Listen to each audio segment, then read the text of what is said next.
जळगाव जिल्ह्यामध्ये 17 तारखेला बकरी ईद साजरी होणार आहे। या निमित्तानं सर्वधर्मीय शांतता समितीची मीटिंग आपण जळगाव जिल्हा पोलीस दलाच्या वतीनं आयोजित केलेली होती।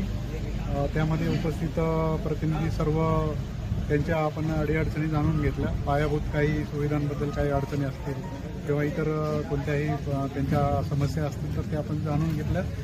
त्याच्यासोबतच आपण त्यांना जे कायदा आहे त्या कायद्याचे पालन करायचं आणि सर्व नागरिकांना पण त्या कायद्याचं पालन करण्याबद्दल आवाहन करायचं आहे। कोणताही कायदा सुव्यवस्थेचा प्रश्न निर्माण होणार नाही याची आपण त्यांना खात्री दिलेली आहे। पूर्ण जिल्ह्यामध्ये पोलीस बंदोबस्त तैनात राहणार आहे, होमगार्ड्स तैनात राहणार आहेत आणि अतिशय शांततेच्या वातावरणामध्ये हा सण साजरा होईल याच्याबद्दल आज इकडे विचारमंथन झालेलं आहे। त्याच्यासाठी मीटिंग आहे सण केलेला आहे।